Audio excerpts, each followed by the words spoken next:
Of a nation address that has spoken to very, very many issues, and I wish to indicate that very good coincidence that it fell on the 20th of November, which is also the International Day of the Child. And for many of us, you know, I'm very passionate about the issues of the protection of a child. And Madam Speaker, even though I noticed that was not given primacy, the President spoke a lot to the issues of hardware, of especially development, but I wish there was also a lot of attention. I know the reports have issues of attention on issues of human rights and all that, but I wish it was also given as much primacy, especially as we are also celebrating the 16 days of activism on gender-based violence.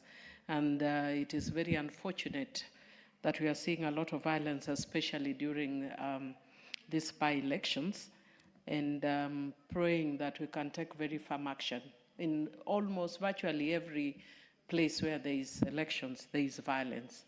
And I see people giving a lot of excuses about primaries and all that, saying about our political party should have given be fair in nominations. But you find somebody who is violent, who never took part in any political party primaries. They went straight to be independent candidates or came with their own parties, but are still extremely violent. And I'm hoping the government can really take firm action and our courts can punish people very firmly so that we don't excuse or allow violence. Having said that, Madam Speaker, because I know I have very short time, I don't want to speak to the issues of economy that everybody has spoken about. I just want to acknowledge that one of the areas that is normally not noticed as part of national government is NGCDF. And I want to thank the national government for acknowledging that together with NGCDF, the government has delivered 23,000 new classrooms and 1,600 laboratories are still under construction. That has enabled the easing of congestion and giving CBC the dignified facilities that it needs. And Madam Speaker, a lot of us do not realize it, but NGCDF has done a lot of work to change, enable access to education in our communities, especially the rural communities. Another thing, Madam Speaker, is also the issue of TVETs that has also changed economic situations. If for young people, that many of the people who come out of TVETs are able to get self-employment.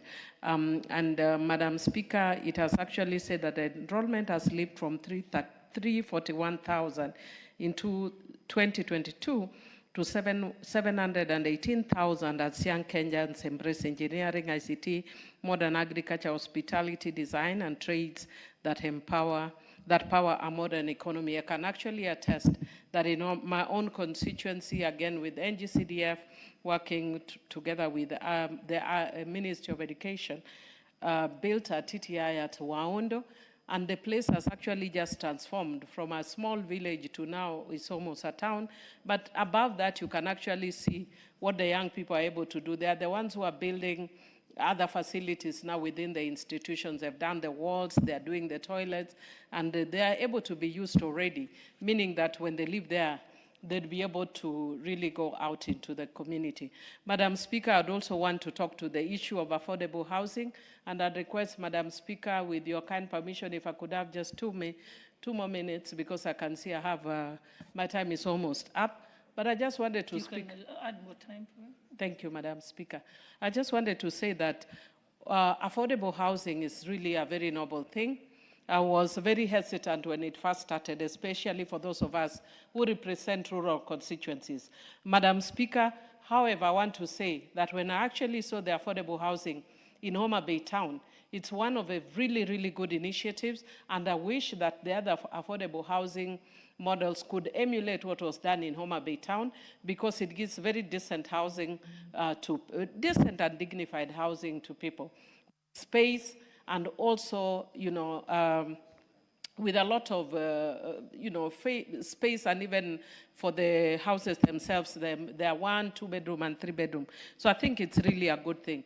Madam Speaker, the only challenge that I think we need to face is when you have situations like in Makongeni in Nairobi, where there are people that are being moved, who have stayed there for years, and the government has done a good thing because each of them is being paid 150,000. But I think sometimes where the government is well-intentioned, people mess up situations like that. And you find that there are people who have not been paid their 150,000 because of very minor problems. So you find that sometimes some of those people, because most of them also have rural constituencies, I have people who are originally from my own constituency who are there, so they are stuck, they're looking for alternative accommodation, they don't have money, yet the government has availed 150,000 for them to relocate. We know that there was a point that railway stopped changing the cards of ownership, yet there are people who have stayed there for more than 20 years. I would want to request that the appeals that have been placed in situations like that be considered and be considered very quickly so that we don't have people staying out in the cold. I'd also want to make a very special request that when you have religious institutions like Makongeni SDA Church, that is already there, which even the president himself contributed to, but is also being earmarked for destruction. Yes, it's not situated within the area where the affordable housing is going to be done. So I would just want to request that we may want to consider that. I know a lot of people are talking and saying how, they are not seeing development in their areas. Madam Speaker, I'd want to say that in my own constituency, the Rusinga Ring Road is done. There's only just a little bit here and there that needs to be done, but more or less it's been tarmacked. I want to say that in Luanda, the market is at 85%, almost complete. Madam Speaker, I know, and I don't know why the president has to struggle to prove that he has done 90 or 100%. You don't have to do 190% or 80% or even 70%. Madam Speaker, all of us know here, those who have been elected more than once or twice, the most difficult terms are often the first term. So for me, if there's goodwill, that shows that there's work being done. But we need to still up on the issues of human rights. I know there's a lot being done, but we could still do better. And I just want to thank the President. In terms of development, he's on the right track. Thank you. Thank you. Next, the Honorable Member for Emurua Dikir, Honorable Ngeno. Thank you, Madam Speaker. I wish also to excel in education, in the books. They can also excel in sports. And therefore, it's a welcome idea, and also it's a way of getting our young people an alternative from the books. So, but with those few remarks, I second.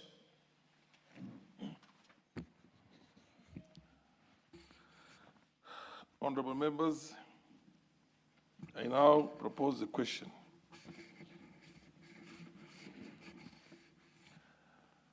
That this House adopts the report of the Committee on Delegated Legislation on its consideration of the Public Finance Management, Sports, Arts, and Social Development Fund, amendment, regulations of the year 2025, laid on the table of the House on Wednesday, the 26th of November, the year 2025, and pursuant to the provisions of Section 24, subsection 4 of the Public Finance Management Act, Cap 412A. This House approves the Public Finance Management, Sports, Arts, and Social Development Fund Amendment Regulations, published as Legal Notice number 106 of 2025. Yes, Oundo. Thank you, Honorable Speaker. In my young days, I used to be a very active sports person until I fractured my foot in old age. I no longer want to get across anywhere because I fear further injuries.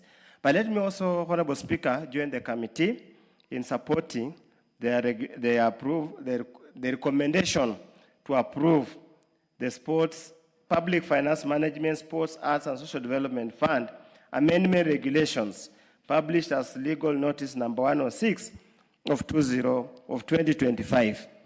And Honorable Speaker, we must be our country, Kenya, has been known and his fame has spread all over the world because of sports, specifically athletics. And at any given time, Honorable Speaker, if there is anything that brings people of Kenya together, regardless of their political divide, primitive tribal association, is the sports. Many of us feel very proud when we see the Chebetis, we see the Obiris crossing the tape with the hands raised up, and you can see the color of the national, in their uniform, the colors of the national flag. When they run the lap of honor with that Kenyan flag, it gives many of us a lot of pride. Whenever I travel all over the world, Honorable Speaker, they will always talk about Kipchoge Keino, they'll talk about who and who, these famed athletes. It is important, Honorable Speaker, any opportunity that's available to provide or strengthen funding for sporting activities must always be supported at all times. Honorable Speaker, I know this Sports, Arts and Social Development Fund, that's where funds also to pay indigent and afford universal health care comes from. So, Honorable Speaker, I do hope and pray the amendments that have been presented or that are being presented here on the same fund goes further to strengthen the operations and management of the fund. Honorable Speaker, Kenya has had some very old and dilapidated sporting facilities. I think the last major sports stadium to be built was Kasarani. And I remember some of the earlier matches. I remember very well the match between Harambee Stars and Nigeria. I think it was African Cup Confederation qualifier. Those are some of the days now Kasarani came into effect. But Honorable Speaker, and I want this as members of Parliament and the public to have this debate. We have taken an antagonistic approach. We have taken a belligerent approach. We have taken a confrontational approach about securitization. Honorable Speaker, we might want to argue in many ways we want to look at it. But truth be told, both from literature and practice, securitization is a loan. Securitization is a debt because all you are simply doing is that you are capitalizing your future income to get a lump sum for today to undertake an event and commit that future income stream to service the amount. In the event that income stream fails to materialize, it means the consolidated fund will be required to pay to service that commitment. So there is no other argument. It must be subsumed in politics. We might want to do all that we can to do, but securitization, like it or not, is a loan, and once it's a loan in terms of public resources, that becomes a public debt. We might refuse to enter into the schedule of public debt, but that remains a fact, undeniable fact, both from literature and practice, that is a debt, that's a loan that you commit, a fixed income, a ring-fenced income, supposedly hoping the income will proceed and remain there forever. In the event of any eventuality that income is not forthcoming, it means then you have to look for an alternative source to service that particular loan. And in terms of public funds, where is that? That's the exchequer through the consolidated fund. But nevertheless, once we have it, once we have Talanta Stadium, we have all of it, what we have, let's deal with the problem. Let's burden the future generation to deal with the problem while the current generation, led by Honorable Chepkonga, will have exited and left. I have not seconded. Thank you, Honorable Speaker. I second, but I simply want to go on record. Securitization is a loan, and a loan in public finance is a public debt. Thank you, Honorable Speaker. Yeah, I mean, those of us who were here and still have a memory of the 60s and the 70s would not forgive Kenyans for failing to remember the real stars of the 60s. You say Kipchoge Keino. There was Ben Chipcho. What was Ben Chipcho? There was Wilson Kiprugut. There was Naftali Temu. And there was an Amos Biwott. These were the people who put us on the map those early days. I'm talking about the 60s. Yes, yes. No, even 64. I was going through Standard 1 in 1964. Yes, give him the mic. Honorable Speaker, the first Kenyan to win a gold medal in boxing was Wangila, who came from Funyula constituency. Absolutely. Who was a cousin of my grandmother. So I want to warn Honorable Chepkonga. Wangila even had a big issue because he had converted to Islam. Yes. And you wanted to bury him your traditional ways, and we went to court. Yes. And managed to bury him in the Islamic way. Yes. But that cannot deny the fact that he came from Funyula constituency, yes, and he was a cousin, yes, of my late grandmother. So I just want to bring to attention Honorable Chepkonga. Yes. Any day he annoys me beyond, and I cannot hold myself, yes, he needs to look where my hands is coming from, yes, because one punch is down. Thank you, Honorable Speaker.